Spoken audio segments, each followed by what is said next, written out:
El asfalto hirviente de la carretera federal 15, un hilo negro y ondulante que cortaba el corazón del desierto de Sonora.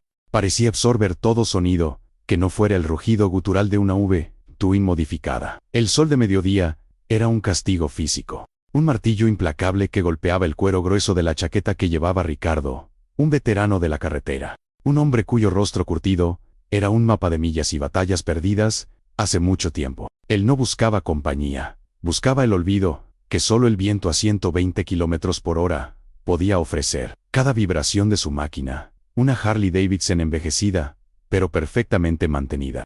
Era una pulsación que le recordaba que seguía vivo, incluso si sentía que la mayor parte de su alma se había quedado atrás, enterrada bajo el polvo de incontables atardeceres. Ricardo, conocido en el mundo bike simplemente como el Lobo, llevaba sobre su espalda el peso de un código inquebrantable: proteger a los inocentes, inclusos, y él mismo ya no se consideraba uno. Sus ojos, ocultos tras unas gafas oscuras polarizadas, escudriñaban la monotonía de la maleza seca y los quectes gigantes, esperando nada, deseando solo el próximo trago de aire caliente. El aire olía a gasolina quemada, a tierra reseca y a la promesa de la nada. De repente, el ritmo hipnótico del motor se rompió. No fue un ruido de motor, ni el golpe de un neumático. Fue un sonido humano, agudo, fino, desesperado, que se alzó sobre el rugido como un cuchillo de hielo. A pesar de la velocidad, a pesar del casco que amortiguaba el mundo, la súplica perforó su concentración. «Ayuda, por favor, ayuda», gritó la voz, inequívocamente la de un niño pequeño. El lobo no pensó, no deliberó. La mano enguantada de cuero negro apretó el freno delantero con una ferocidad instantánea, haciendo que el neumático trasero chillara en protesta contra el asfalto. El peso de la motocicleta se desplazó violentamente, y una nube densa de polvo y grava se levantó tras él, oscureciendo el sol por un instante. Se detuvo en seco, el motor aún rugiendo por un segundo, antes de que Ricardo lo apagara con un golpe seco. El silencio subsiguiente fue tan ensordecedor como el grito. El lobo desmontó de su máquina, con una agilidad sorprendente para su edad y complexión, con la mirada fija en un punto a la derecha, donde la maleza era más densa, y donde el grito había surgido. Su mano ya estaba instintivamente posada sobre la empuñadura de acero frío que llevaba oculta bajo su chaqueta. El código había sido activado. El lobo se movió con la precisión silenciosa que solo años de supervivencia en entornos hostiles podían otorgar. Cada paso era medido. Sus botas de cuero pesado apenas crujían sobre las hojas secas y la grava suelta que cubrían el borde de la carretera. El silencio que siguió al grito era una presión sofocante, más amenazante que cualquier rugido. El calor, que hasta hacía un momento era solo una molestia, se transformó en un enemigo que le hacía sudar bajo la gruesa tela de su chaqueta.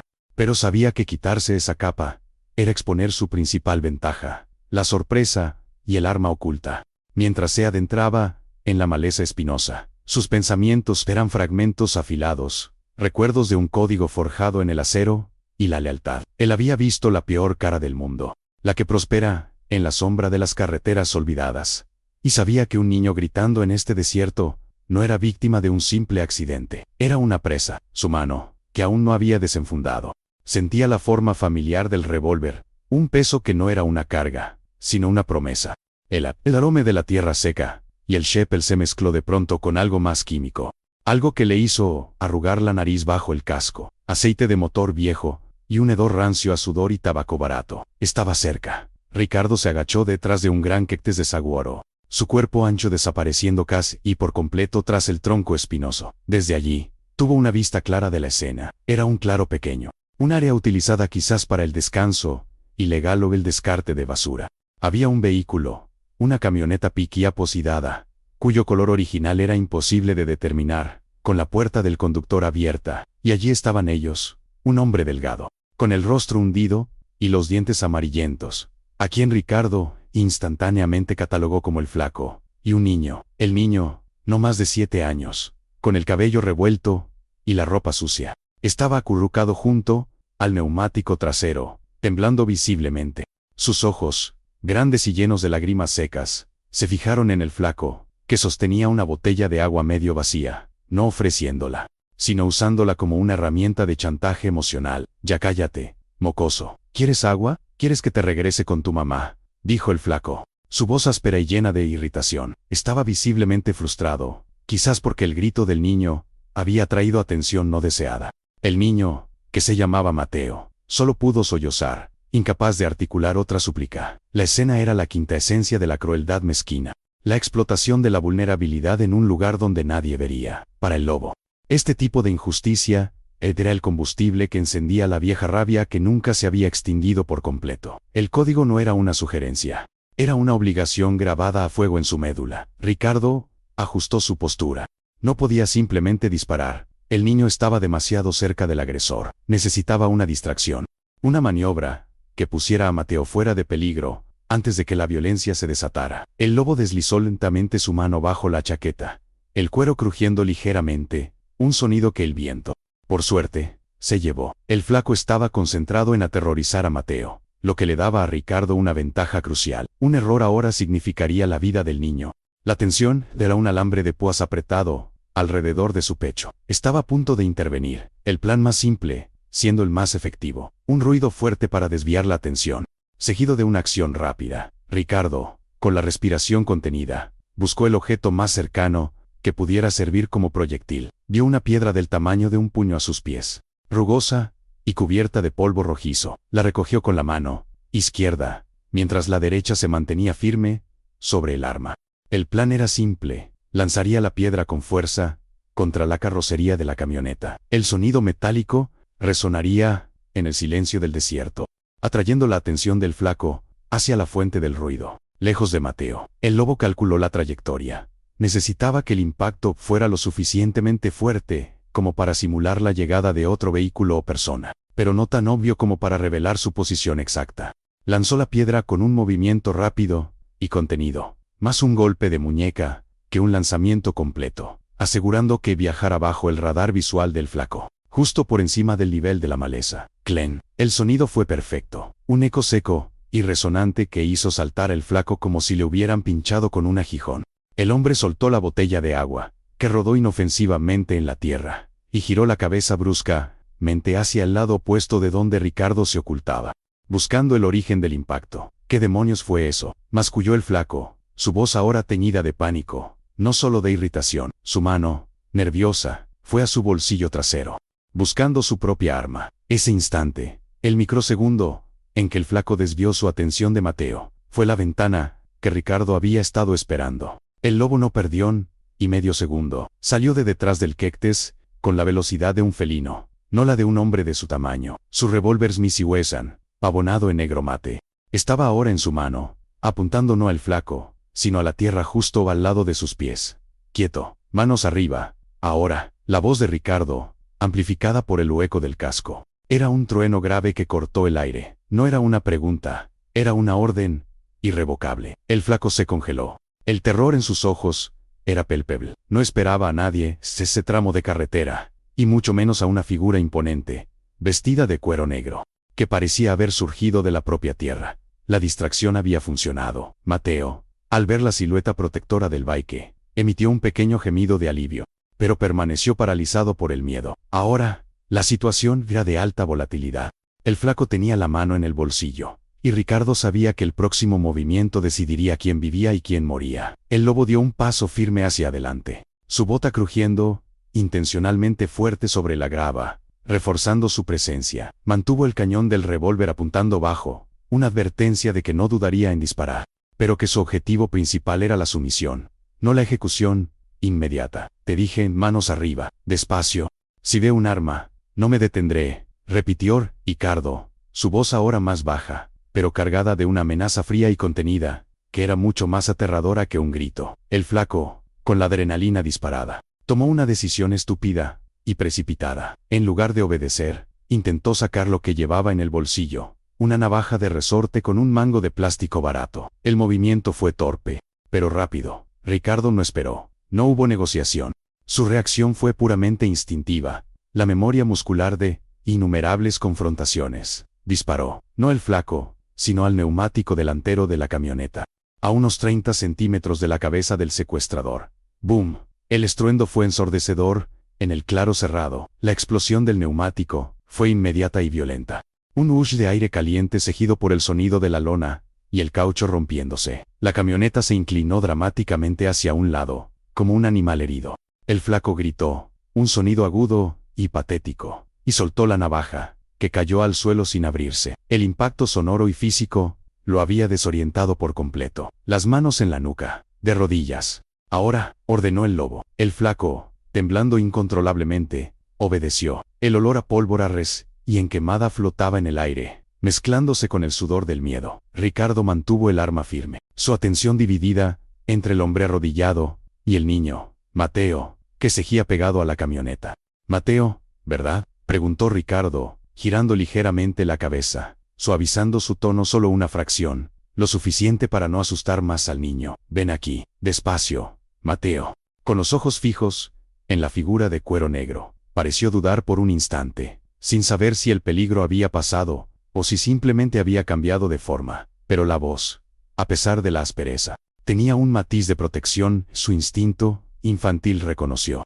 Se arrastró lentamente, alejándose de la camioneta y del hombre arrodillado, dirigiéndose hacia la sombra protectora del bike. La primera parte de la misión estaba completa. El niño estaba a salvo. Ahora venía la parte más difícil, el interrogatorio y la entrega de la justicia. Mateo, impulsado por el instinto de supervivencia, finalmente alcanzó la pierna de Ricardo, aferrándose al cuero áspero de su pantalón con la fuerza de un náufrago. Ricardo, sin bajar la guardia, usó su pie para mover suavemente al niño detrás de él, asegurándose de que estuviera protegido de cualquier movimiento errático del flaco. El lobo nunca quitó el arma del hombre arrodillado. La pistola era una extensión de su voluntad, un punto de enfoque que mantenía al secuestrador bajo control. ¿Cómo te llamas, basura?, preguntó Ricardo, dirigiendo su atención al hombre arrodillado. El desprecio en su voz era palpable, un veneno lento y concentrado.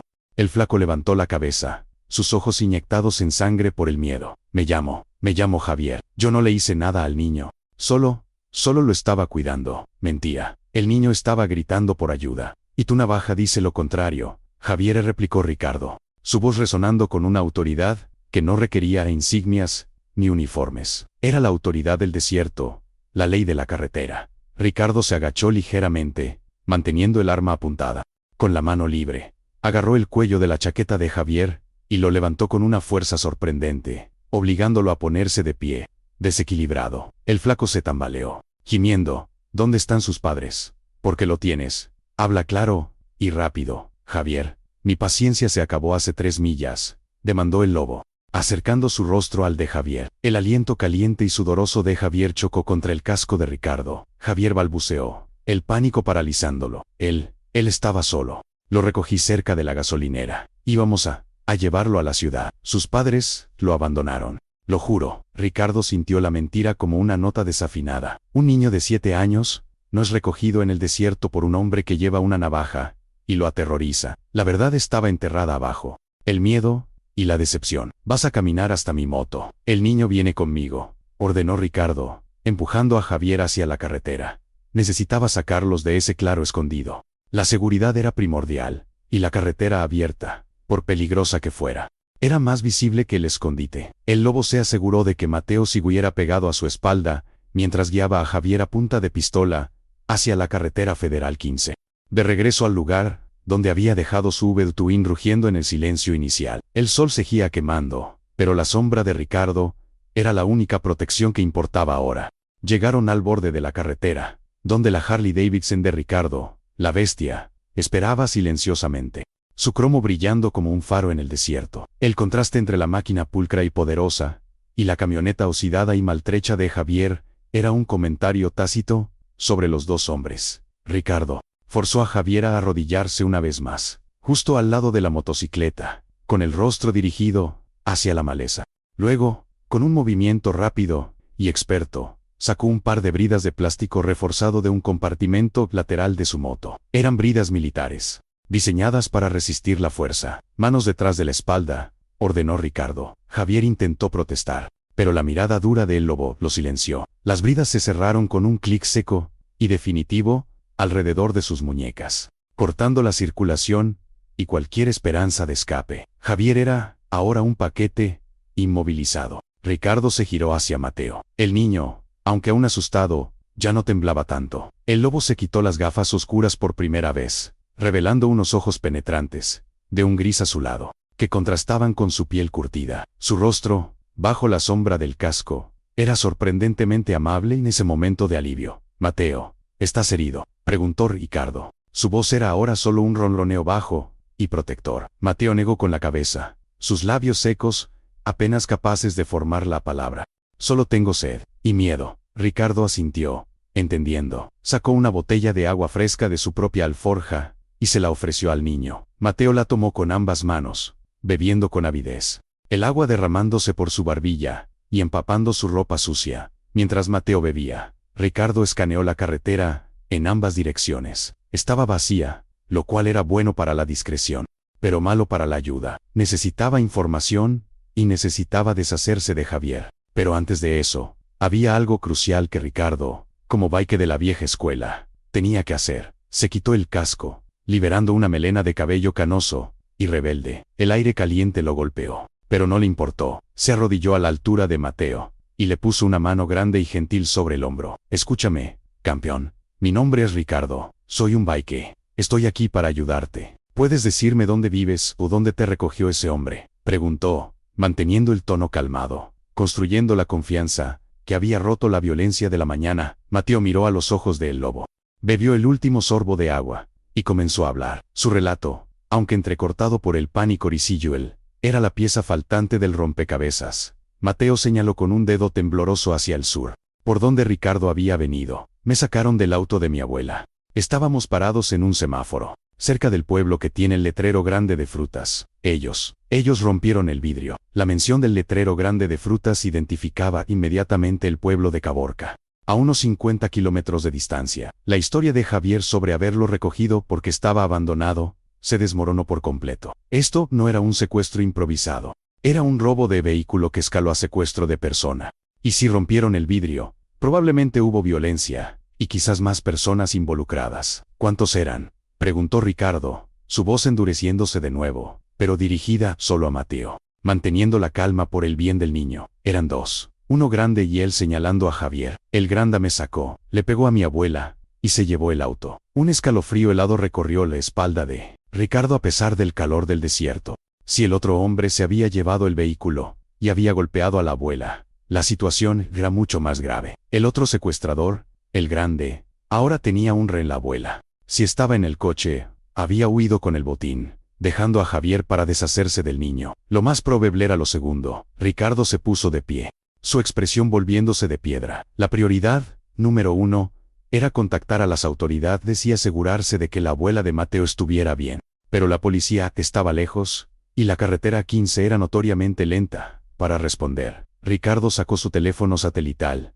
un aparato robusto y anticuado, de su alforja. «Mateo, vas a quedarte aquí, justo al lado de la moto. No te muevas», instruyó Ricardo, señalando la rueda trasera. Luego, se dirigió a Javier, que estaba arrodillado, gimiendo. «Javier, si intentas moverte o gritar mientras hablo, te juro que volveré, y haré que desees no haber nacido». «Entendido». La amenaza no requirió réplica. Javier asintió frenéticamente, con los ojos llenos de lágrimas. Ricardo marcó un número. No era el 911, era un número privado. Un enlace a una red de apoyo, que operaba más allá de la ley formal, pero que era más rápida, a menudo, más efectiva, en estos tramos olvidados. El código Baike tenía sus propios canales de comunicación. «Aquí Lobo. Necesito un rastreo de vehículo. Caborca. Secuestro y asalto. Un niño recuperado. Necesito que movilices a los hermanos. Esto es una emergencia de código rojo». Ricardo colgó el teléfono satelital, la línea de comunicación con su hermandad,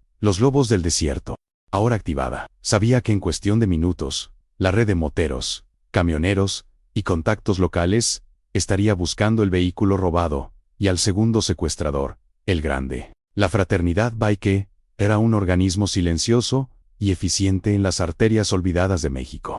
Y su código de honor exigía una respuesta inmediata ante la agresión a un niño. Volvió a ponerse el casco y las gafas, transformándose de nuevo en el lobo. La gentileza que había mostrado a Mateo desapareció, reemplazada por la fría determinación de un cazador. Antes de irse, tenía que asegurarse de que Javier no fuera un problema. Se acercó al hombre arrodillado. «Javier, Al ver la sombra imponente de Ricardo sobre él, cerró los ojos, preparándose para el golpe. Pero Ricardo no golpeó, simplemente se agachó y usó una segunda brida de plástico para atar los tobillos de Javier, conectándolos al parachoques trasero de su propia motocicleta. La bestia pesaba más de 300 kilos. Javier no iría a ninguna parte. Aquí te vas a quedar. Javier, atado a una moto que ni el diablo podría mover. Si intentas forzar las bridas, te cortarán la muñeca. Si gritas, solo los coyotes te escucharán. Cuando regrese, hablaremos de tu destino. ¿Entendido?, dijo Ricardo, su voz baja y uniforme. Javier solo pudo asentir, con la boca seca. Ricardo se dirigió a Mateo. Se agachó por última vez, sacó una barrita de granola que guardaba para emergencias y se la ofreció. Come esto, Mateo, y quédate justo aquí. Si alguien más se acerca, gritas. ¿De acuerdo? Voy a buscar a tu abuela. Mateo asintió. Su confianza en el bike era total. El niño se sentó a la sombra de la moto, con la barra de granola en la mano. Ricardo montó en la bestia. El motor V-Twin cobró vida con un rugido que hizo vibrar el aire. Un sonido de poder puro y desenfrenado. Miró a Javier una última vez. Su expresión, ilegible. El flaco era un peón, pero el grande era el objetivo. Puso la moto en marcha y aceleró, dejando a Javier y a Mateo en el borde de la carretera. Se dirigió de vuelta hacia Caborca, siguiendo la dirección que Mateo había señalado. La búsqueda había comenzado. El lobo se había transformado de viajero solitario a justiciero, impulsado por la rabia fría que solo la injusticia contra un niño puede generar. El desierto de Sonora se convertiría ahora en su coto de caza. El lobo cortaba el aire caliente con una velocidad imprudente. Su mente ya no estaba en el placer de la conducción, sino en la fría lógica de la caza. Cada kilómetro recorrido era un reproche a la ineficiencia del sistema y un testimonio de la necesidad de su código. La carretera 15 era una arteria vital, pero también un canal de escape perfecto para criminales. Ricardo sabía que el otro secuestrador, el grande, probablemente no se había dirigido muy lejos con el vehículo robado. Especialmente y el objetivo era solo el coche y no el secuestro a larga escala. Mientras aceleraba, Ricardo evaluaba las posibilidades. El grande habría querido deshacerse del niño para no tener un testigo y una carga. El hecho de que Javier se quedara con Mateo indicaba que el plan original era un simple robo de auto con la intención de dejar al niño en algún lugar desierto, o algo peor. La abuela, la víctima original del asalto, era ahora el punto focal. 50 kilómetros se desvanecieron bajo las ruedas de la bestia en poco más de 15 minutos. El paisaje comenzó a cambiar ligeramente, la maleza del desierto dando paso a signos de actividad humana, pequeños puestos de frutas, casas dispersas, y finalmente, el gran letrero oxidado que anunciaba Caborca, capital del oro y la uva. Ricardo disminuyó la velocidad, atento a cualquier señal de un vehículo abandonado o, peor aún, de un accidente. El aire de la ciudad olía a polvo, a comida callejera, sutilmente, a metal caliente. De repente, el teléfono satelital vibró en su bolsillo. Era la respuesta de la red. Ricardo lo contestó sin detener la marcha. Aquí Lobo. Novedades. La voz al otro lado, grave y sin prisas, era la del padrino, el líder del club en la región. Ricardo, tenemos algo. Una camioneta Ford Explorer, color gris, reportada robada. Coincide con la descripción de Caborca. La encontraron abandonada a 6 kilómetros al este del pueblo, en un camino de terracería que lleva a las minas viejas. Estaba vacía. Algún signo de la abuela. Violencia, vidrio roto, sangre en el asiento del conductor. La abuela no está. Los federales están camino. Pero ya sabes cómo son de lentos. Parece que el tipo se bajó y siguió a pie, o lo recogió alguien. Pero hay una cosa más. Un testigo vio a un hombre grande y fornido, coincidiendo con la descripción, subiendo a otro vehículo, una moto de cross vieja, justo después de abandonar la Explorer. Se dirigía hacia el sur, hacia la sierra. El lobo apretó el manillar. El secuestrador, el grande, era ahora un motorista. Un error fatal en el territorio de los lobos del desierto. La persecución estaba a punto de volverse personal. Ricardo asimiló la información con la velocidad de un procesador de combate. El grande había cambiado de vehículo, optando por una moto de cross para adentrarse en la sierra, un terreno donde la bestia, a pesar de su potencia, tendría dificultades. Esto significaba que el secuestrador conocía la zona y estaba buscando refugio, una ruta de escape más segura. Lo más preocupante era la sangre y la ausencia de la abuela. El lobo se temió lo peor. pero no podía permitirse el lujo de la desesperación. Padrino, necesito que mantengas a los federales lejos de Javier, el tipo atado a mi moto. Por ahora, necesito un par de horas. Y dile a los hermanos que cubran la sierra, especialmente los pasos altos, instruyó Ricardo, su voz ahora un susurro grave, sobre el rugido del motor. Entendido, Lobo, pero ten cuidado. El tipo que se mete en la sierra, no es un émeter. Es territorio de nadie, advirtió el padrino. Lo sé, pero se metió con el código, replicó Ricardo, y cortó la comunicación. El lobo giró la bestia bruscamente, el neumático trasero, patinando momentáneamente sobre el asfalto. Se dirigió hacia el este, hacia el camino de terracería, que conducía a las minas viejas. La última ubicación conocida de la Ford Explorer. Sabía que su moto era demasiado pesada para el terreno extremo de la sierra, pero si el rastro aún estaba fresco, la Twin podría llegar al punto de partida de la persecución. Al entrar en el camino de tierra, la conducción se volvió brutal. La bestia, diseñada para el pavimento, protestó con cada golpe y bache. El polvo se levantaba en nubes densas y rojizas, haciendo que la visibilidad fuera casi nula. Ricardo se aferró al manillar, su cuerpo absorbiendo el castigo. No podía perder tiempo. Si el grande había dejado a la abuela herida en el desierto, cada minuto era crucial. Llegó al lugar donde la Explorer había sido abandonada. Los neumáticos de la camioneta estaban hundidos en la tierra, y el parabrisas tenía una telaraña de grietas donde el vidrio había sido roto. Ricardo detuvo su moto y desmontó rápidamente. Vio las manchas de sangre fresca en el asiento. El asalto había sido violento. Siguió el rastro de la moto de Cross. Las huellas, frescas y profundas, se dirigían sin titubear hacia las estribaciones de la sierra. El lobo sintió una punzada de rabia. La caza había comenzado oficialmente. Ricardo aceleró por el camino de terracería, siguiendo las huellas de la moto de Cross. El terreno se inclinaba pronunciadamente, y las rocas, sueltas, hacían que el pesado chasis de la bestia patinara peligrosamente. El lobo conducía con la precisión de alguien que conoce los límites de su máquina y está dispuesto a superarlos. El rugido del motor resonaba en el cañón incipiente, un desafío sónico a la quietud del desierto. La persecución no era solo física, era una carrera contra el tiempo y contra la deshidratación. Si la abuela estaba herida y abandonada en algún lugar entre la carretera 15 y el punto de escape del grande, sus posibilidades de supervivencia disminuían con cada grado que subía la temperatura. Mientras ascendía, Ricardo notó un detalle crucial en el polvo. Las huellas de la moto de Cross se desviaban ligeramente de la ruta principal en un punto particularmente rocoso, justo antes de un arroyo seco. El lobo detuvo la bestia y se bajó para inspeccionar. El desvío era sutil, casi imperceptible, como si el conductor hubiera intentado ocultar su rastro. Ricardo siguió las huellas a pie durante unos 20 metros, subiendo por una pendiente de grava, y allí, semi-escondida bajo un mezquite espinoso, encontró la primera pista tangible sobre la abuela. No era la mujer, sino su bolso, un artefacto de cuero viejo, abierto y volcado.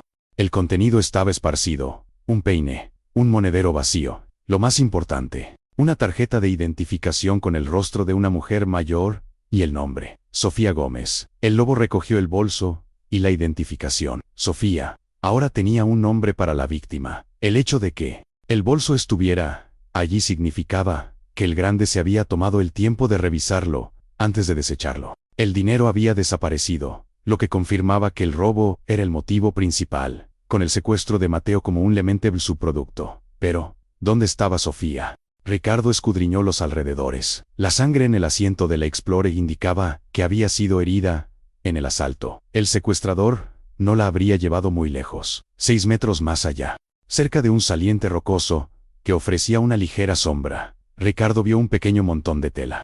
Se acercó con cautela, el revólver en la mano. Era Sofía. Estaba inconsciente, con un corte profundo en la frente y respirando superficialmente. Estaba viva, pero necesitaba ayuda urgente. El lobo había encontrado a la víctima. Ahora, el único objetivo era capturar al responsable. Ricardo se arrodilló junto a Sofía, su corazón latiendo con una mezcla de alivio y urgencia. El pulso era débil pero regular.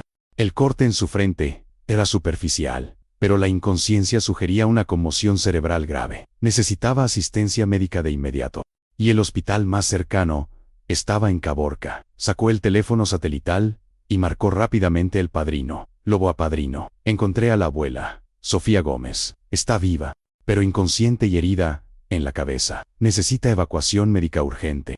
Estoy a unos 6 kilómetros al este de Caborca, siguiendo el camino de las minas, informó Ricardo, su voz sin emoción, puramente práctica. Recibido. Lobo movilizó a 2 hermanos, con una camioneta 4x4 y un kit de primeros auxilios. Estarán allí en 20 minutos. Y el secuestrador siguió hacia el sur, hacia la sierra. En una moto de cross. Voy tras él. Ricardo, déjalo a los federales. Ya hiciste suficiente. No. Este tipo agredió a una anciana y trató de deshacerse de un niño. Es mi responsabilidad. Avísale a Mateo que Sofía está bien. Y necesito que los hermanos, cuando lleguen, le den un trago a Javier. Lo dejé atado a mi moto, en la carretera 15, dijo Ricardo con una nota de humor negro. Con la logística de Sofía y Mateo resuelta, Ricardo se centró en la casa, se puso de pie, asegurándose de que Sofía estuviera lo más cómoda posible a la sombra, y regresó a la bestia. Los neumáticos de la moto de cross se adentraban en el terreno, cada vez más hostil.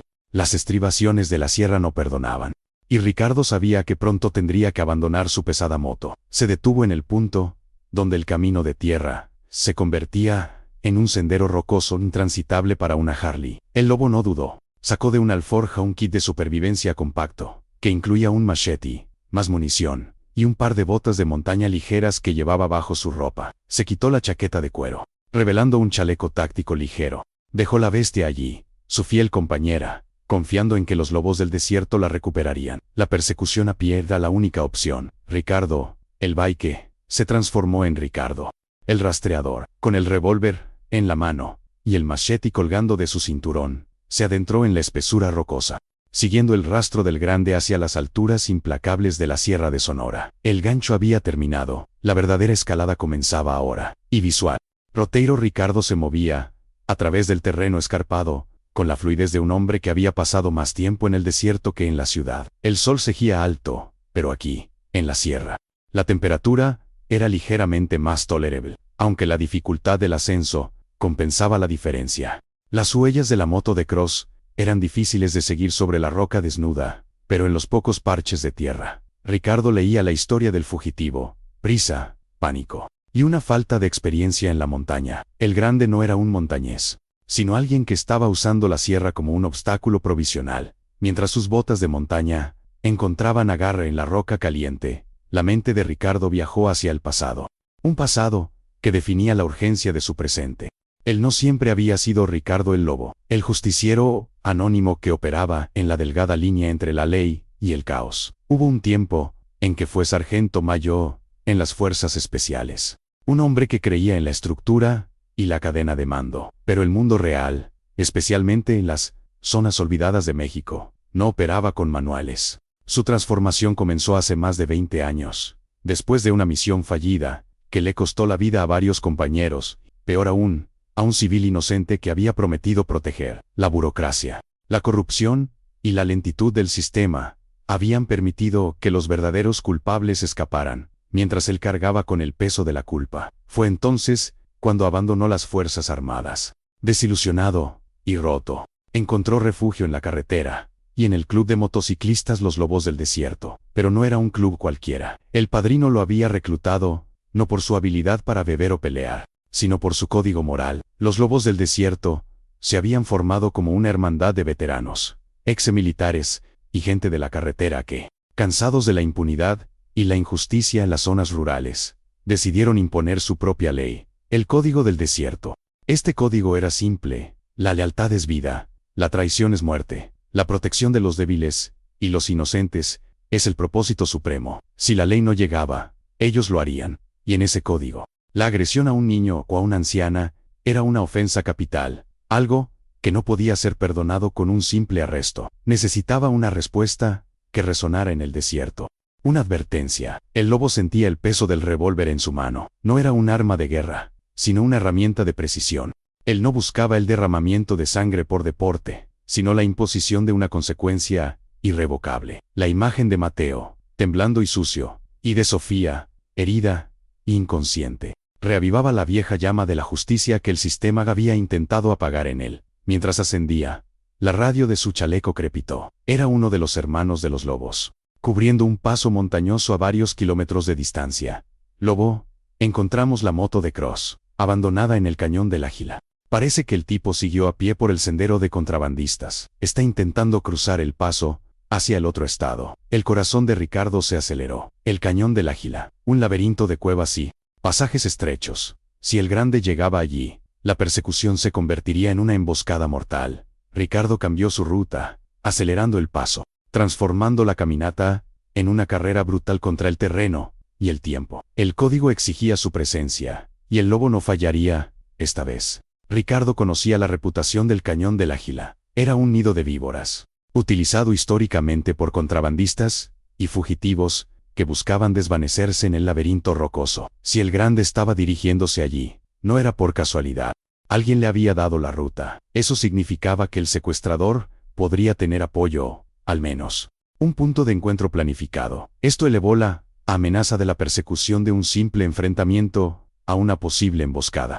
El lobo se detuvo un momento, resguardado detrás de una formación rocosa, que le ofrecía una vista panorámica, aunque limitada, de la entrada del cañón. La brisa del desierto, que se había convertido en un viento fuerte en las alturas, traía consigo el olor a pino seco y a mineral. Ricardo se hidrató con un trago rápido de agua de su cantimplora y ajustó la correa de su machete. Necesitaba moverse con inteligencia, no con pura fuerza bruta.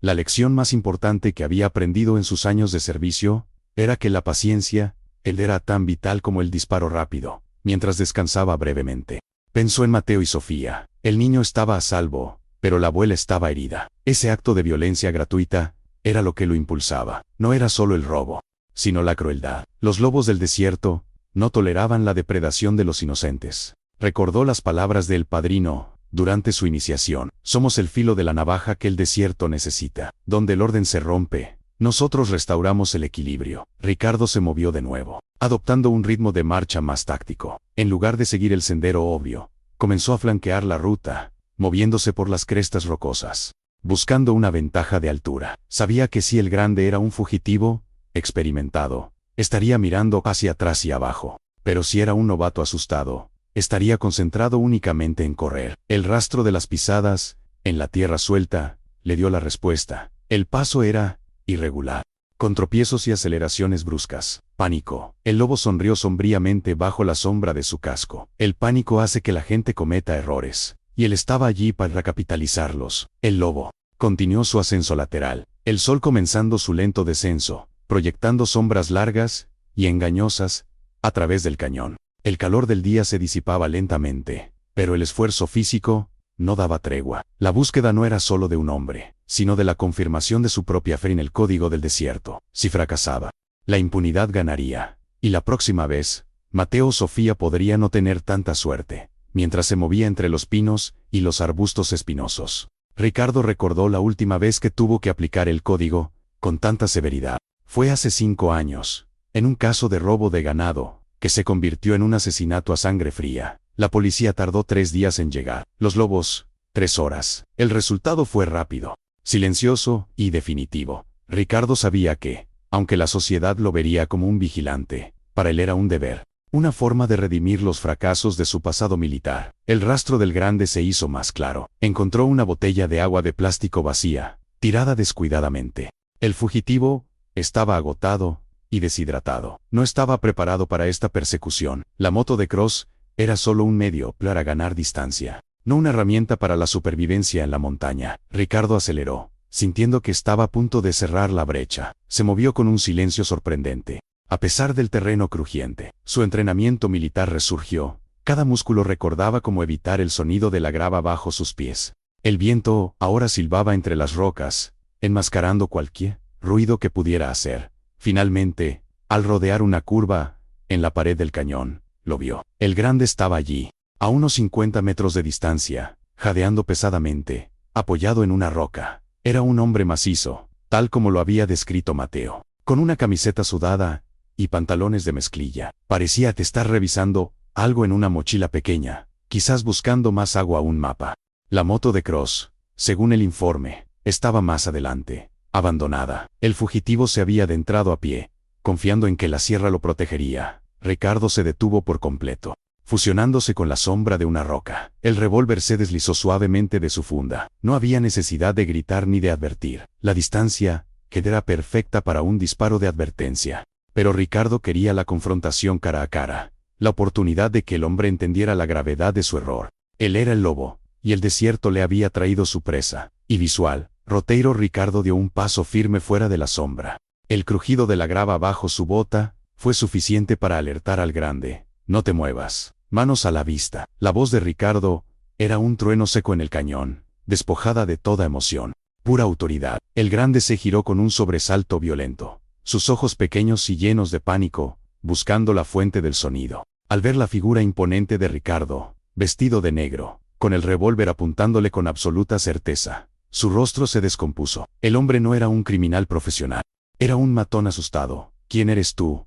Aléjate de mí, gritó el grande, intentando sacar algo de su mochila. Soy la consecuencia. Baja la mochila lentamente. Ahora, ordenó Ricardo, dando otro paso adelante. Mantuvo el arma firme, apuntando al centro del pecho del hombre. El grande, en un último acto de desesperación, intentó arrojar la mochila a Ricardo como distracción y correr hacia un estrecho pasaje entre las rocas, pero el movimiento fue demasiado lento, demasiado predecible. Ricardo no disparó al cuerpo, disparó a la roca justo al lado de la cabeza del hombre. ¡Bum! El eco del revólver rebotó por el cañón con una violencia sónica. El grande chilló, el sonido agudo del terror puro. Se cubrió los oídos y cayó de rodillas, la mochila rodando por la pendiente. De rodillas, manos en la nuca. Si te mueves otra vez, el próximo es en tu cabeza. Rugió Ricardo. El hombre, temblando y con la cara cubierta de polvo y sudor, obedeció inmediatamente. Ricardo se acercó, pateó la mochila lejos y revisó al hombre, asegurándose de que no tuviera más armas a la vista. Encontró solo un cuchillo de caza barato en su cinturón. ¿Cómo te llamas, escoria?, preguntó Ricardo, acercando el cañón del revólver a la nuca del hombre. Me llamo Emilio. Por favor, yo no quería. ¿Dónde está Sofía Gómez? La abuela del niño que secuestraste. Emilio, la dejaste viva, exigió Ricardo. El momento de la verdad había llegado. La vida de Sofía dependía de la respuesta de Emilio. Y visual, roteiro, Emilio, arrodillado, sobre la grava caliente, sintió el frío del metal del revólver contra su piel. El miedo le había secado la garganta, y la presión del cañón era la única realidad tangible en ese momento. Sí, está viva, chilló Emilio, su voz quebrándose. Yo la dejé cerca de la Explorer, la golpeé, pero no la maté. Se desmayó, solo quería el coche y el dinero. El niño y ella eran un problema. Ricardo retiró el revólver de la nuca de Emilio, pero solo para presionar el cañón contra su hombro, justo donde el músculo se unía al cuello. La amenaza era ahora más íntima, más personal. Sofía ya fue encontrada. Está a salvo, pero herida. Ahora, vamos a hablar de ti, Emilio. ¿Por qué el robo? ¿Y por qué involucrar a un niño?, preguntó Ricardo. Su tono era peligrosamente bajo, y un susurro. Emilio intentó respirar profundamente, pero el aire caliente y seco lo asfixiaba. La deshidratación, el terror de la persecución y el golpe sónico del disparo lo habían reducido a un estado de sumisión total. Necesitaba el dinero.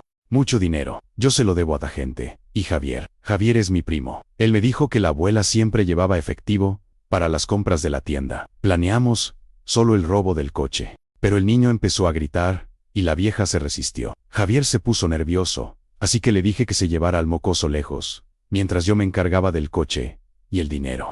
¿A quién le debes dinero? Ricardo presionó ligeramente el cañón, no lo suficiente para herir, pero sí para transmitir la promesa de dolor. A los de la ciudad, a los usureros. Me van a matar si no pago antes del anochecer. Por eso me fui a la sierra, para ganar tiempo. Iba a vender el coche y el resto de cosas que tenía la vieja. Ricardo sintió una oleada de asco. El robo por deudas era común, pero la violencia contra una anciana y un niño, por un puñado de billetes, era imperdonable. La codicia y la cobardía de Emilio eran evidentes en cada palabra. ¿Y tu plan era dejar a Mateo y a Sofía a su suerte en el desierto?, preguntó Ricardo. No exactamente. Javier iba a dejar al niño en una gasolinera y llamar a la policía anónimamente. Yo solo quería escapar. Ricardo se puso de pie, el revólver aún apuntando. Miró alrededor. El sol estaba bajando, tiñendo el cielo de naranja y púrpura. El tiempo de la misericordia había terminado. El código exigía una retribución, y no iba a ser un simple viaje a la cárcel. La justicia que Ricardo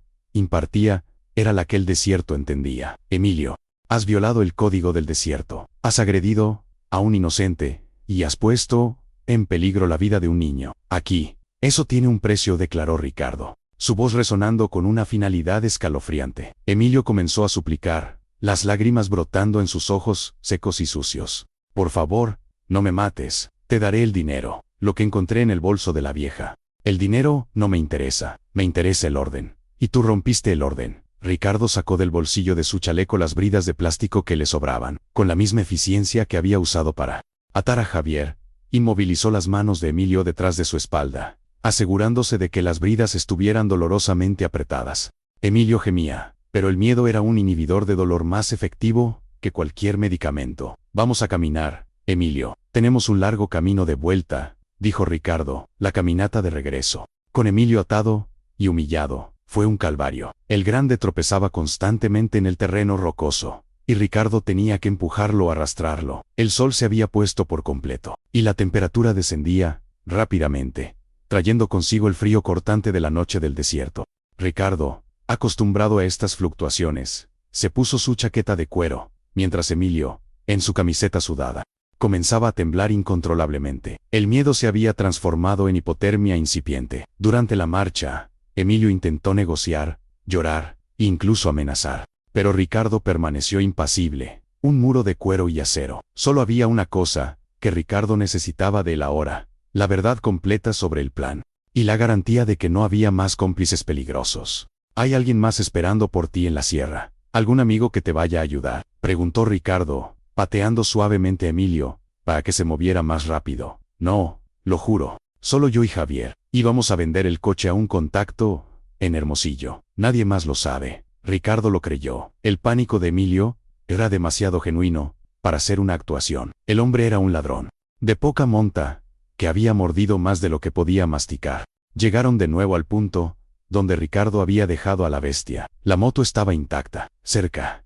había marcas de neumáticos de vehículos grandes. Los lobos habían llegado y se habían ido, llevando a Sofía al hospital y, presumiblemente, recuperando a Javier. Ricardo sacó su teléfono satelital. Lobo a padrino. Tengo al grande. Emilio, necesito que me confirmen la ubicación de Javier. La voz del padrino regresó, seca y satisfecha. Javier fue recuperado. Está en la casa de seguridad a las afueras de Caborca. Los hermanos lo están cuidando. Sofía fue llevada a la clínica local. Estará bien. Solo una conmoción y un corte. Mateo está con ella. Tranquilo. El alivio inundó a Ricardo. Un rápido destello de calidez que se disipó tan rápido como llegó. La parte de rescate estaba completa. Ahora venía la parte de la justicia. Perfecto. Voy de camino con Emilio. Necesito que los hermanos preparen el árbol de la cosecha, dijo Ricardo. El árbol de la cosecha. El nombre era un eufemismo que solo los lobos entendían. Era un viejo mezquite seco, famoso por ser el lugar donde el club impartía las lecciones más duras. Ricardo ató una cuerda fuerte alrededor de la cintura de Emilio y luego al chasis de la bestia. No lo arrastraría, pero se aseguraría de que caminara a un ritmo infernal. Prepárate, Emilio. El desierto te va a juzgar, dijo Ricardo, montando en su moto. El lobo encendió el motor. El rugido del V-Twin rompió el silencio de la noche. La bestia comenzó a descender por el camino de terracería, arrastrando a Emilio, que tropezaba y gritaba, hacia la casa de seguridad. El castigo había comenzado. La escalada no era solo una persecución, era la imposición gradual de las consecuencias. El viaje de regreso fue una tortura para Emilio. Ricardo mantuvo la velocidad constante, lo suficiente para obligar al secuestrador a correr y tropezar sobre el terreno irregular, pero no tan rápido como para arrastrarlo y matarlo. El polvo rojizo que levantaba la bestia se arremolinaba y envolvía a Emilio, que tosía y maldecía entre jadeos. Cada paso era un recordatorio físico de su fracaso y de la implacabilidad de su quepte. El lobo, sin embargo, no sentía remordimiento. El sufrimiento de Emilio era la penitencia necesaria antes de la justicia. Mientras conducía, Ricardo pensaba en la fragilidad de la vida en el desierto. La gente como Emilio venía y se llevaba lo que quería, sin pensar en las consecuencias a largo plazo. El código del desierto no solo protegía a las víctimas, sino que también era un mecanismo de control de plagas. Finalmente, el camino de terracería dio paso a la carretera federal 15. Ricardo detuvo la moto justo al lado de la camioneta abandonada de Javier, donde la llanta reventada se erguía como un monumento a la confrontación de la mañana. Javier ya no estaba allí. Solo las bridas rotas, y la suciedad, que indicaban que había sido liberado por los hermanos de los lobos. Ricardo desató a Emilio de la moto, permitiéndole caer exhausto sobre el asfalto. El hombre estaba cubierto de polvo, sudor, y pequeñas heridas de la grava. «Levántate. Ya casi llegamos a la reunión», dijo Ricardo, su voz sin piedad. Emilio se levantó con dificultad. Ricardo le puso la soga de nuevo en la mano, obligándolo a caminar al lado de la bestia. Ahora a un ritmo más lento, hacia el punto de encuentro, a unos 3 kilómetros de Caborca, en una propiedad aislada rodeada por una cerca de alambre de púas, se alzaba la casa de seguridad de los lobos del desierto.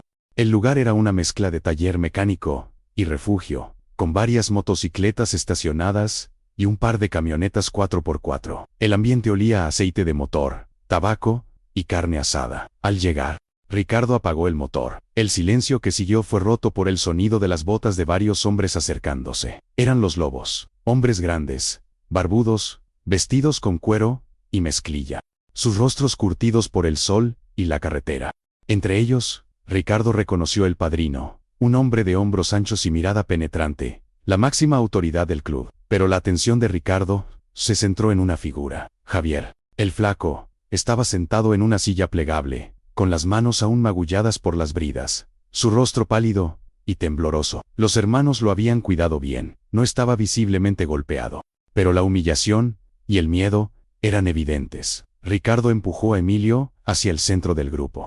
Los hermanos Víquez formaron un círculo silencioso alrededor de los dos secuestradores. El padrino se acercó, su mirada evaluando a Emilio y luego a Ricardo. «Lobo, buen trabajo. El niño está bien. La abuela estable», dijo el padrino, su voz profunda como un trueno distante. «Gracias, padrino. Aquí están los responsables de la agresión a Sofía Gómez y el secuestro de Mateo. Emilio es el grande, y Javier es el primo. Querían vender el coche para pagar deudas». El padrino asintió lentamente, sus ojos fijos en los dos hombres arrodillados. El miedo en el aire era tan denso que casi se podía saborear. La corte del desierto estaba en sesión. El padrino se paró directamente frente a Emilio, cuya postura encorvada era la imagen misma de la derrota. Javier, a su lado, intentaba hacerse lo más pequeño posible. El silencio en el círculo de Víquez era absoluto.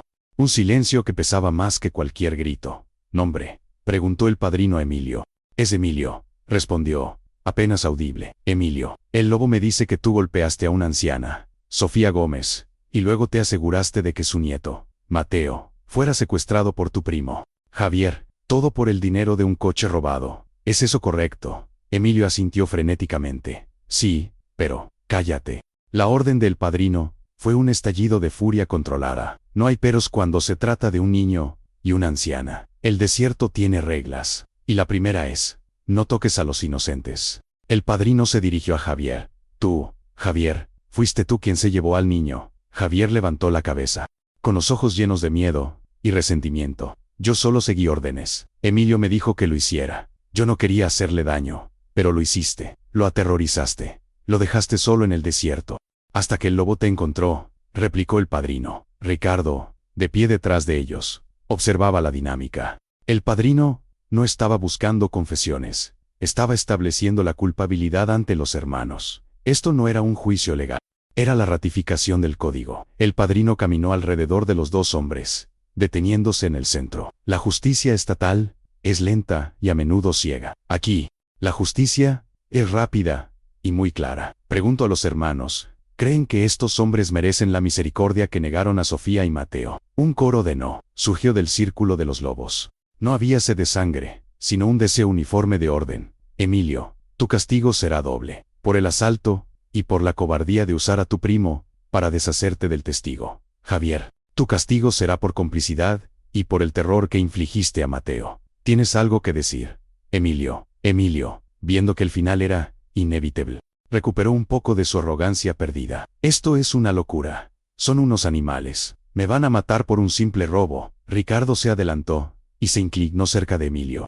«No te vamos a matar por el robo, Emilio. Te vamos a juzgar por la falta de humanidad. Y el desierto tiene una forma de hacer que la gente pague sus deudas». El padrino levantó la mano, silenciando el murmullo de los hermanos. Se dirigió a Ricardo. «Lobo, tú los trajiste. Tú serás el ejecutor del veredicto. ¿Cuál es el precio que van a pagar por la agresión a Sofía y el terror a Mateo? Ricardo se puso delante de los dos hombres. El aire nocturno se había enfriado, pero la tensión mantenía el ambiente cargado. El castigo debe ser una lección que el desierto nunca olvide. No queremos mártires, queremos consecuencias. Emilio, por el asalto y la planificación, recibirá la justicia completa del código. Javier, por complicidad y cobardía, recibirá una advertencia, una marca que le recordará su error cada día. El padrino asintió, entendiendo la sutileza. El castigo de Javier, aunque doloroso, le permitiría vivir con una cicatriz de su error. El de Emilio sería definitivo. Javier, y dijo Ricardo, acercándose al primo, vas a caminar 10 millas, en la oscuridad de regreso a la ciudad, atado de pies y manos, sin agua. Si sobrevives, serás liberado en la comisaría, pero antes, te llevarás un recuerdo de nosotros. Ricardo sacó de su cinturón una herramienta de su kit de supervivencia, un pequeño cauterizador portátil, diseñado para sellar heridas en el campo. Lo encendió. El metal se puso al rojo vivo, emitiendo un zumbido bajo y un olor metálico. Javier comenzó a gritar de terror, tratando de retroceder. No, por favor, no me quemen. Los hermanos lo sujetaron con firmeza. Ricardo se inclinó y, con precisión, presionó el cauterizador sobre el antebrazo de Javier. El contacto fue un chisporroteo audible, acompañado por el olor nauseabundo de la carne quemada. Javier gritó. Un sonido gutural que resonó en el cañón. Ricardo retiró el cauterizador. La piel de Javier llevaba ahora una marca profunda, la forma estilizada de la pata de un lobo. Esto es un recordatorio. Javier, si volvemos a verte cerca de Caborca, o si vuelves a tocar a un inocente, el próximo lobo que veas será el último, te advirtió Ricardo. Javier fue liberado de las ataduras de sus manos y empujado hacia la oscuridad. Cojeando y sollozando, se dirigió hacia la carretera. El castigo de Emilio, sin embargo, estaba a punto de comenzar, y sería mucho más severo. Emilio había presenciado el castigo de su primo, con un horror gélido. La marca de cauterización y los gritos de Javier eran una promesa de lo que le esperaba. Ahora, solo quedaba él en el centro del círculo, bajo la intensa y silenciosa mirada de los lobos. Ricardo se acercó a Emilio, quien se había orinado en los pantalones por el terror. El olor era débil, pero inconfundible. Ricardo notó el detalle, pero no hizo ningún comentario. La humillación ya era parte del proceso. Tu primo recibió una advertencia. Tú, Emilio, recibiste la sentencia completa, dijo Ricardo. El padrino hizo un gesto a dos de los hermanos, quienes se acercaron a Emilio. El grande intentó resistirse, moviendo sus manos atadas y pataleando, pero era inútil contra la fuerza combinada de los bikes. No, por favor, no. La policía. Llamen a la policía, suplicaba Emilio, su voz histérica. La policía está ocupada con la burocracia. Nosotros estamos ocupados con la justicia, replicó el padrino, con un tono de voz que no admitía réplica. Los hermanos levantaron a Emilio y lo obligaron a caminar hacia la parte trasera de la propiedad. Allí, bajo la luz de una farola solitaria, se alzaba el árbol de la cosecha, un mezquite viejo, retorcido y enorme, con ramas fuertes y horizontales. El lugar no era solo un punto de castigo, sino un símbolo de la justicia del desierto. Ricardo siguió a Emilio, llevando consigo una soga gruesa y un par de poleas. El padrino y el resto de los hermanos observaban. La expectativa silenciosa era palpable. Emilio, tú elegiste el camino de la violencia contra el débil. Nuestro castigo refleja tu crimen. Vas a experimentar la misma sensación de impotencia que Sofía y Mateo sintieron, explicó Ricardo, mientras comenzaba a pasar la soga por una de las ramas más bajas y robustas del árbol. La soga fue asegurada alrededor del torso de Emilio, justo debajo de sus brazos, usando el sistema de poleas. Ricardo y otro bike comenzaron a izar lentamente al hombre. Emilio gritó, no solo por el miedo, sino porque la soga apretaba sus costillas. Lentamente,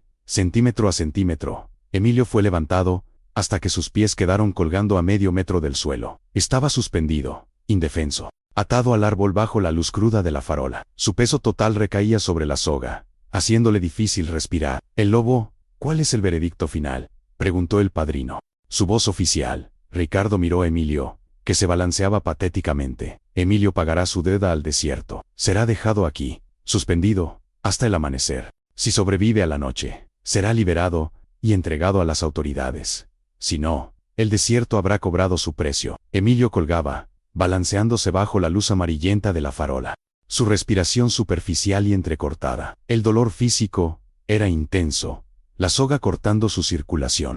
Pero el verdadero castigo era la tortura psicológica, la certeza de que estaba completamente a merced del desierto y de los lobos. ¿Por qué? ¿Por qué hacen esto?, jadeó Emilio, intentando mirar a Ricardo, que se había quitado el casco. Esto es lo que sucede cuando crees que puedes venir al desierto y actuar sin honor, explicó Ricardo, mirando a su alrededor. Los hermanos estaban ya montando en sus motos, preparándose para dispersarse, dejando a Emilio solo con su miedo. El padrino se acercó a Ricardo y le puso una mano en el hombro. El lobo, has cumplido con el código, ve a descansar. Mañana nos encargaremos de la entrega. Ricardo asintió, se puso el casco. Mientras el motor de la bestia rugía, Emilio gritaba una última súplica desgarradora. Por favor, el frío, los animales. No me dejen solo. Ricardo se detuvo un momento, su silueta oscura dominando la escena. El frío y los animales son más honestos que tú, Emilio. Ellos cazan por necesidad,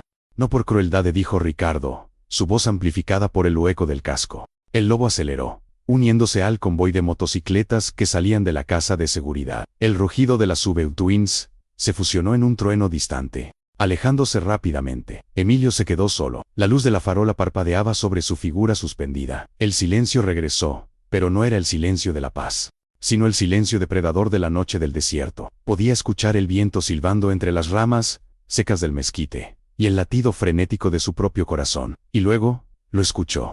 El primer sonido, que no era el viento, un aullido lejano, bajo, que se elevaba y se rompía en la oscuridad. El sonido inconfundible de un coyote. El miedo se transformó en terror puro. Emilio cerró los ojos, sabiendo que la noche sería interminable. El lobo se había ido, pero el desierto había tomado su lugar como ejecutor. La escalada había culminado con la entrega del prisionero a la justicia kármica de la naturaleza. Y visual. Roteiro Ricardo condujo la bestia a través de la noche tranquila hasta el hospital de Caborca. El rugido del motor era un consuelo familiar después de la violencia y la tensión del día. Dejó la moto en el estacionamiento y se quitó el equipo, sintiendo el peso de la fatiga. El olor a pólvora y sudor se mezclaba con el aire limpio de la noche. Se dirigió a la recepción, donde una enfermera somnolienta lo dirigió a la sala de urgencias. Sofía Gómez había sido estabilizada, aunque aún estaba aturdida. Estaba despierta. Mateo estaba sentado en una silla, junto a su cama, aferrándose a la mano de su abuela. La escena era de un alivio silencioso, un pequeño faro de paz después del caos. Ricardo se acercó a la cama. Sofía, con la cabeza vendada, lo miró con ojos llenos de gratitud y lágrimas. Usted es el Baike, ¿verdad? El que me salvó la vida y trajo a mi Mateo de vuelta, dijo Sofía, su voz débil. Soy Ricardo, señora. El lobo. Solo hice lo que era correcto. ¿Cómo se siente? Adolorida, pero viva. Gracias a usted. Si no fuera por usted, esos demonios se habrían llevado a Mateo para siempre. Mateo soltó la mano de Sofía y corrió hacia Ricardo, abrazando sus piernas con una fuerza sorprendente. Ricardo se agachó y le dio un abrazo firme y protector. El calor del niño era un contrapunto bienvenido a la frialdad de la noche. Gracias, lobo. Eres un héroe, murmuró Mateo. No soy un héroe, campeón. Solo un hombre que no soporta la injusticia, respondió Ricardo, sintiendo una punzada de emoción genuina, algo que rara vez sentía. Mientras Mateo regresaba a su abuela, Ricardo se dirigió a Sofía con una pregunta crucial. Señora Gómez, disculpe la pregunta, pero ¿recuerda algo más del asalto? Algo sobre los hombres. ¿Los había visto antes? Sofía frunció el ceño, intentando recordar, a través de la niebla de la conmoción. El grande, Emilio, fue el que me golpeó. El otro, Javier, solo se llevó a Mateo. Pero recuerdo algo. Cuando Emilio me golpeó, no me dijo dame el dinero. Me dijo otra cosa, antes de que me desmayara. Ricardo se inclinó, atento. Dígame. Sofía, él dijo. Lo siento, tía. Esto es, por lo que me hiciste. El aire se congeló alrededor de Ricardo. Tía, no era una simple expresión real, era un término de parentesco. Emilio no solo conocía a Sofía, era su sobrino. Esto no era un asalto balazar que escaló a secuestro, era una venganza personal disfrazada de robo. El twist golpeó a Ricardo con la fuerza de un puñetazo. Emilio es su sobrino, Sofía. ¿El hijo de su hermana?, preguntó Ricardo, la incredulidad y la rabia luchando en su voz. Sofía asintió lentamente. Sí, el hijo de mi hermana. Él siempre ha sido un desastre. Me culpaba de algo, no sé qué, pero nunca pensé que me haría esto. La verdad era mucho más oscura de lo que Ricardo había imaginado. El lobo no había capturado a un simple ladrón endeudado, sino a un miembro de la familia que actuaba por resentimiento y odio, utilizando el robo como excusa para el abuso. Y el castigo que Ricardo había ordenado, la tortura psicológica de ser colgado hasta el amanecer, se sintió de repente más justificado, pero también más peligroso. La venganza familiar era un animal muy diferente a la justicia impersonal. Ricardo sintió la necesidad urgente de regresar al árbol de la cosecha. Si Emilio era un pariente, su motivación era un pozo de resentimiento mucho más profundo. Además, si Sofía era la tía, ¿qué significaba eso para Javier? Era también parte de la familia. Ricardo necesitaba confirmar estos lazos antes de que saliera el sol. La noche, que se suponía que traería el final de la historia, acababa de abrir un nuevo y peligroso capítulo. Ricardo salió del hospital con la cabeza dando vueltas. La revelación de Sofía había reescrito todo el incidente. El robo era secundario, la venganza era el motor. Necesitaba hablar con el padrino, no solo para informar sobre el giro, sino para discutir las implicaciones del castigo de Emilio. Marcó el satelital mientras caminaba hacia su moto. El padrino contestó y de inmediato. Lobo, ¿algún problema, padrino?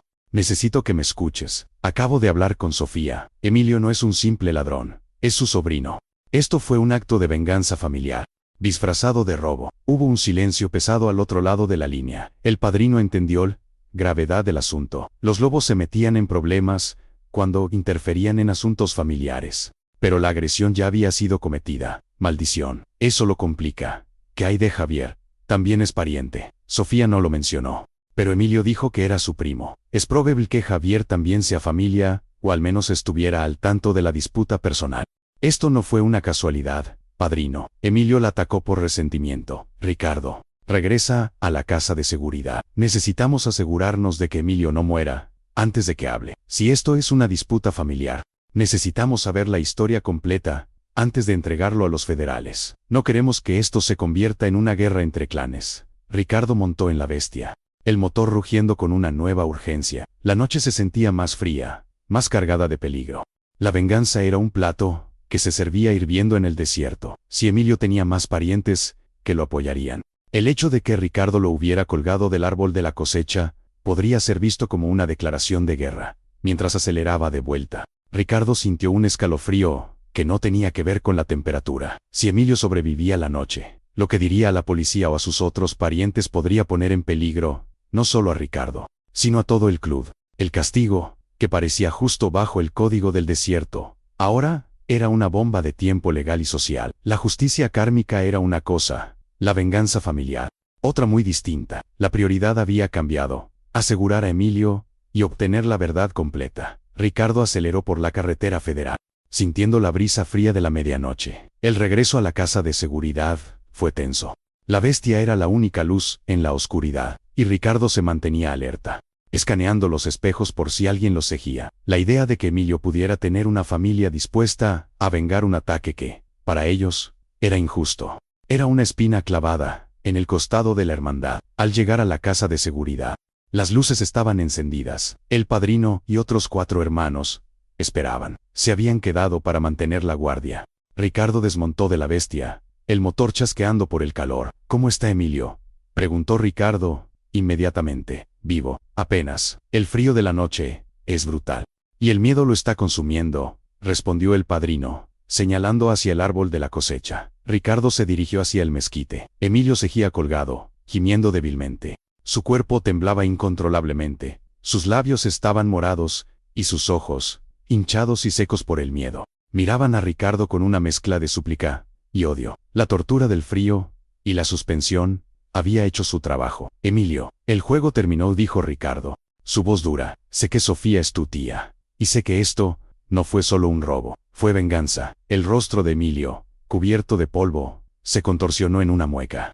Ella se lo merecía. Ella destruyó a mi madre. El padrino se acercó, escuchando la confesión. Cuéntanos la historia completa, Emilio. Si mientes, te dejamos aquí hasta que amanezca. Emilio, desesperado por el alivio, comenzó a hablar entre jadeos, la historia saliendo a borbotones, impulsada por la necesidad de sobrevivir. Mi madre era la hermana de Sofía. Ella invirtió todos sus ahorros en un negocio de Sofía hace 10 años. Sofía la engañó, se quedó con todo, y mi madre murió de tristeza y pobreza. Ella me robó la vida. Yo solo quería que sintiera un poco de lo que yo sentí. La revelación era impactante. El lobo había rescatado a Mateo y Sofía de un acto de violencia, pero esa violencia había nacido de una injusticia previa, de una traición familiar cometida por la propia Sofía. El villano no era un monstruo sin motivo, sino un hombre roto por la traición. La justicia kármica de Ricardo estaba a punto de volverse terriblemente compleja y visual. Roteiro, el padrino, se acercó al árbol, mirando a Emilio con una expresión que ahora era de cautela, no de condena pura. La confesión había cambiado las reglas del juego. El lobo, que valoraba la verdad por encima de todo, se sintió profundamente perturbado.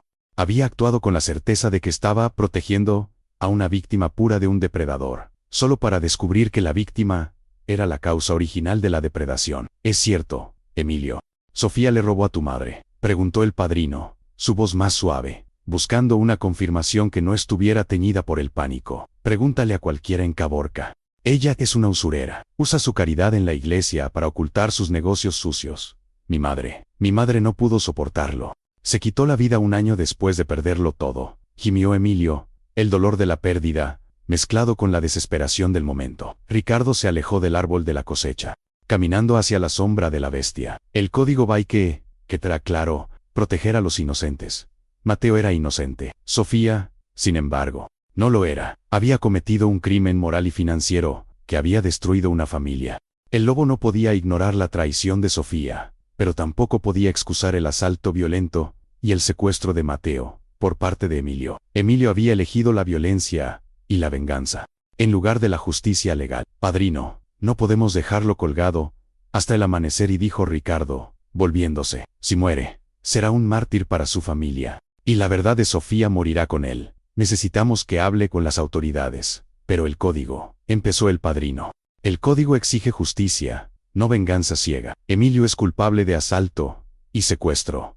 Sí, pero la justicia kármica ya se ha movido contra Sofía, a través de su propio sobrino. Nosotros no somos verdugos por rencores familiares, somos protectores». El padrino meditó la situación. El club operaba en una zona gris. ¿Y si se descubría que habían ejecutado a un hombre cuya víctima original era una mujer corrupta? Su reputación como justicieros se derrumbaría, convirtiéndolos en simples matones. «Bien, lobo, tienes razón, lo bajaremos. Pero el castigo no se detiene. Él debe pagar por lo que le hizo al niño». Ricardo asintió. Se acercó al árbol y, con la ayuda de otro baique, comenzó a bajar a Emilio lentamente. El cuerpo de Emilio estaba rígido y frío. Al tocar el suelo, colapsó, incapaz de sostenerse. «Tráiganle agua y una manta, y quítenle las bridas. Pero que nadie le quite los ojos de encima», ordenó Ricardo. Mientras Emilio quedara atendido, Ricardo se sentó en el suelo, apoyado en el neumático de la bestia. La noche era larga, y el dilema moral lo consumía. Había rescatado a Mateo, pero la persona que había atacado a Mateo era, indirectamente, una víctima de la abuela. El lobo se sentía sucio. Su acto de justicia pura se había contaminado. La ley de la carretera, que parecía tan simple, era tan compleja como la ley de la ciudad. Ricardo se dirigió al padrino, que observaba a Emilio envuelto en una manta. «Padrino, ¿qué haremos con Javier? Lo enviamos a caminar. Si llega a la ciudad, estará libre». «Lo sé, pero Javier recibió la marca del lobo. Si vuelve a cometer un crimen, la próxima vez no tendrá tanta suerte. Además, él no golpeó a Sofía, solo siguió a su primo. Su castigo fue la humillación y el dolor, suficiente para el peón». Ricardo estuvo de acuerdo. El verdadero problema era Emilio y la verdad que cargaba. Si Emilio revelaba la verdad sobre Sofía a la policía, cambiaría la perspectiva de la comunidad sobre la víctima. «Mañana por la mañana, entregaremos a Emilio a la policía. Pero antes, le daremos una última oportunidad para que entienda el verdadero significado de su crimen», dijo Ricardo, su voz recuperando la firmeza. La justicia no se detendría, solo se recalibraría. La caída había forzado una introspección necesaria en el código del desierto. El resto de la noche transcurrió en una tensa calma. Ricardo no durmió. Se quedó sentado junto a la bestia, revisando su equipo, pero en realidad, procesando el giro de la historia. El concepto de justicia perfecta se había desmoronado. La vida era un ciclo de injusticia y reacción. Sofía había actuado mal, y Emilio había reaccionado de la peor manera, arrastrando a un niño inocente, Mateo, a su venganza. Cerca de las 4 de la mañana, cuando las estrellas comenzaban a desvanecerse en el horizonte oriental, Ricardo se acercó a Emilio, que ahora estaba temblando menos, pero seguía visiblemente traumatizado. El padrino y otro Baike estaban a su lado, vigilando. Emilio, te vamos a entregar a la policía, pero quiero que entiendas algo, dijo Ricardo, arrodillándose para estar a su altura. Emilio levantó la mirada, sus ojos inyectados en sangre. Ustedes son igual de malos que ella, son salvajes. Sofía robó a tu madre, y eso es una traición terrible. Pero tú, Emilio, le robaste la inocencia a tu sobrino. El miedo que Mateo sintió hoy, ese es tu verdadero crimen. El dinero se recupera. La inocencia no. Ricardo sacó una pequeña bolsa de tela de su chaqueta. Dentro estaba el dinero que había robado Emilio del bolso de Sofía. Ricardo lo había recuperado de la mochila abandonada en la sierra.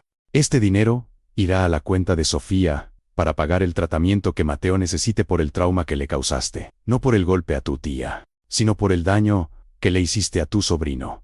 Tú pagarás por eso. Emilio miró la bolsa con una mezcla de avaricia y humillación. Entendió que la justicia de Ricardo era más profunda que la simple retribución física. Era una obligación moral y financiera de reparar el daño al inocente. El padrino asintió. Lobo tiene razón. Tienes una deuda con Mateo, no con Sofía. A medida que las primeras luces del amanecer pintaban el cielo de rosa y oro, Ricardo se puso de pie. La caída había forzado a Emilio a confrontar la verdadera naturaleza de su crimen. Ahora, solo quedaba la entrega y la esperanza de que la justicia estatal, por lenta que fuera, hiciera el resto. El lobo había hecho su parte, y visual, Roteiro, el sol se había elevado completamente, bañando el desierto de Sonora en una luz dorada y despiadada.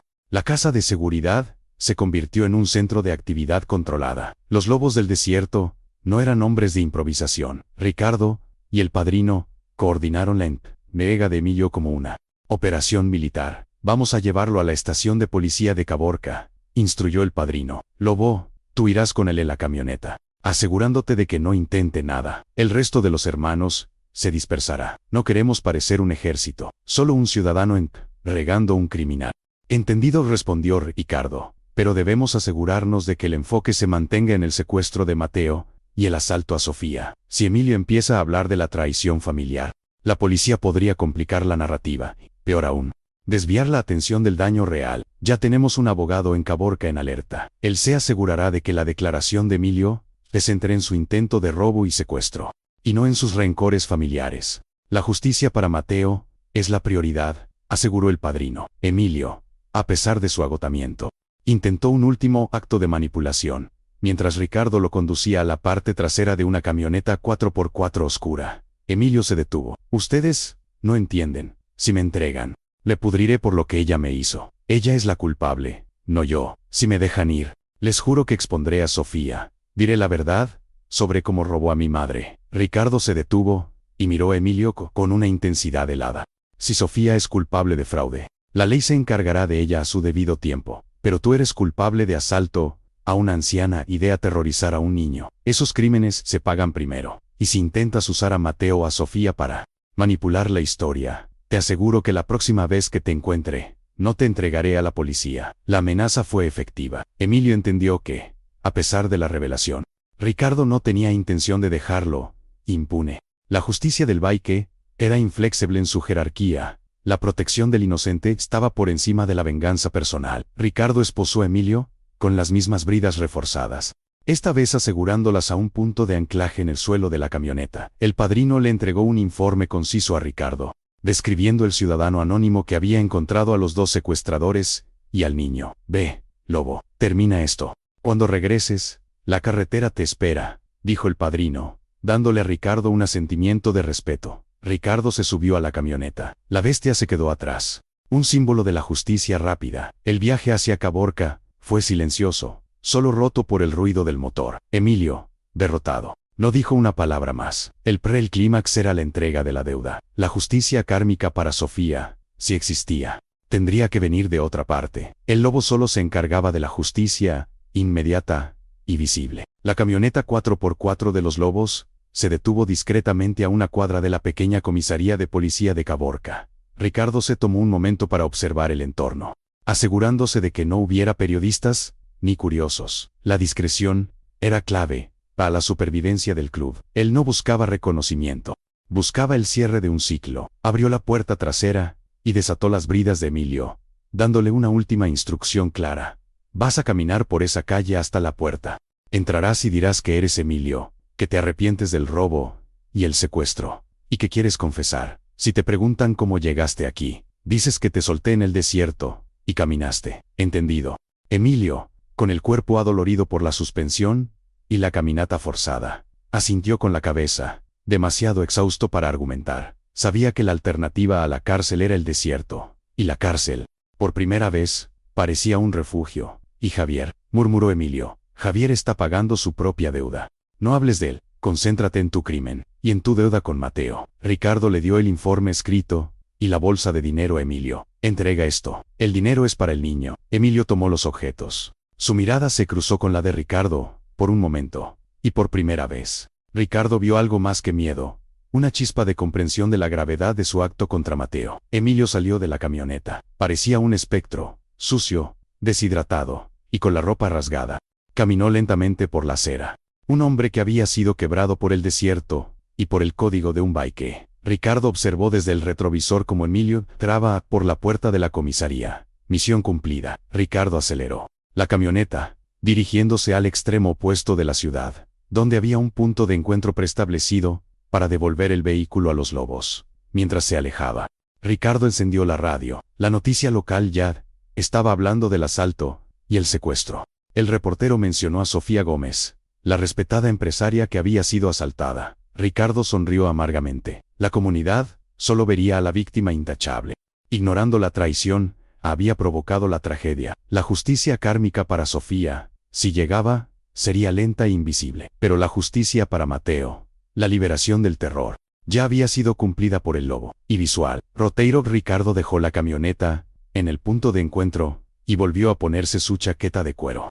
El padrino y otro hermano ya estaban allí, con la bestia esperándolo. Emilio está dentro. La historia es sólida. Se concentrarán en el secuestro, informó Ricardo, ajustándose el casco. Bien, ahora.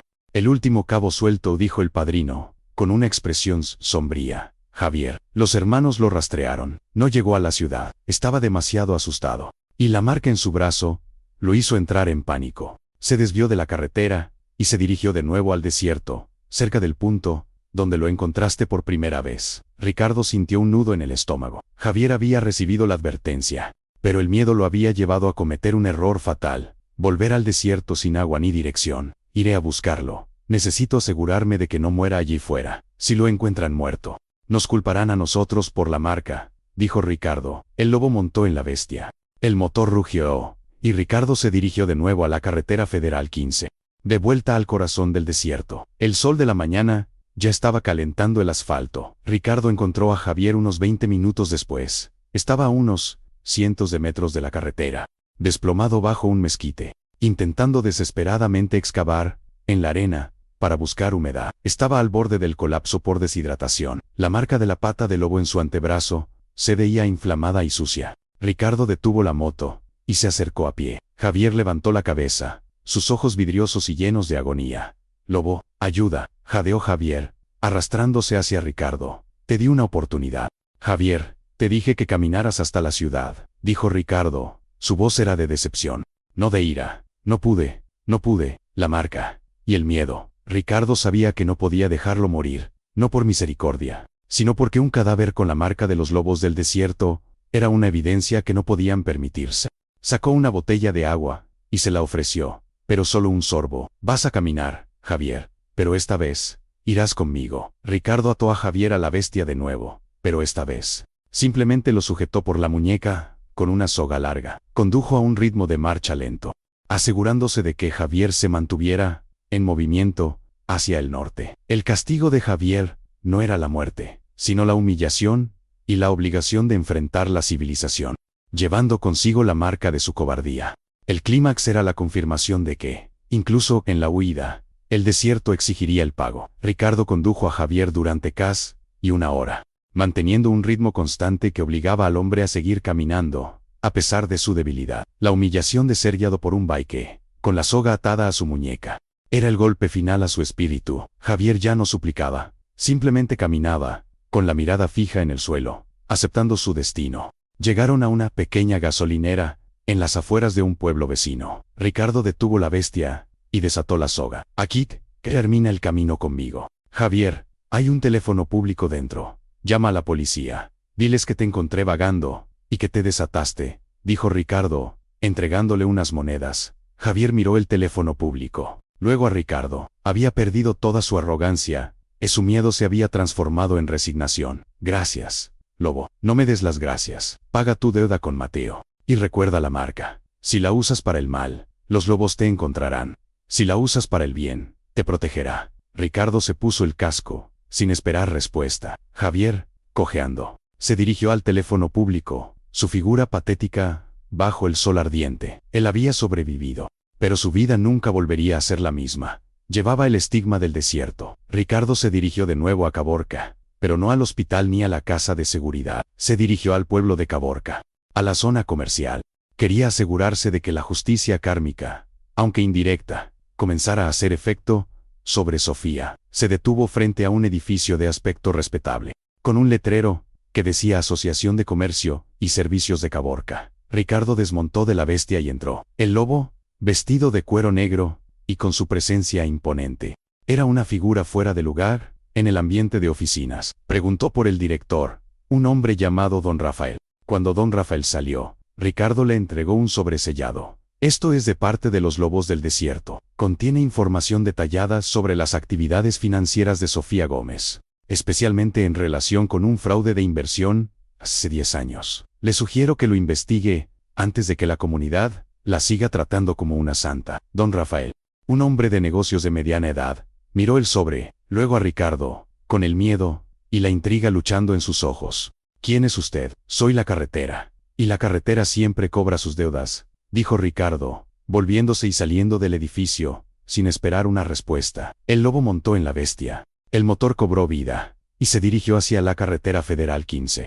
Hacia el olvido, que solo el viento podía ofrecer. El ciclo estaba completo. Mateo estaba a salvo. Emilio y Javier estaban en manos de la ley, marcados por su cobardía. Y la verdad, sobre Sofía Gómez, la causa original, estaba ahora en manos de la justicia kármica de la comunidad. Y visual, Roteiro. Ricardo aceleró la bestia, dejando atrás el polvo y la complejidad de Caborca. El motor rugía con la familiaridad de un viejo amigo. El sol de la mañana se elevaba en el cielo, y el calor comenzaba a envolverlo de nuevo. Un calor que limpiaba la mente. Se sentía agotado, pero la satisfacción de haber cumplido su código era un bálsamo para su alma. Mateo estaba a salvo, y aunque llevaría consigo las cicatrices del terror, tenía el apoyo de su abuela y el dinero para su recuperación. Emilio y Javier pagarían sus crímenes ante la ley, marcados por la justicia del desierto. En cuanto a Sofía, Ricardo sabía que el sobre que había entregado a Don Rafael era el inicio de su propia caída. La verdad sobre su fraude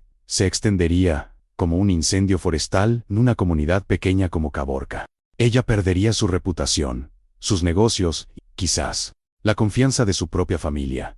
Esa era la justicia kármica que el universo le debía a la madre de Emilio. Ricardo no tuvo que ensuciarse las manos con la venganza personal. Simplemente expuso la verdad. El lobo condujo durante horas, sin rumbo, sintiendo como el viento se llevaba el peso de la noche. Pasó junto a la carretera 15, el lugar donde todo había comenzado, y sintió el eco del grito de Mateo.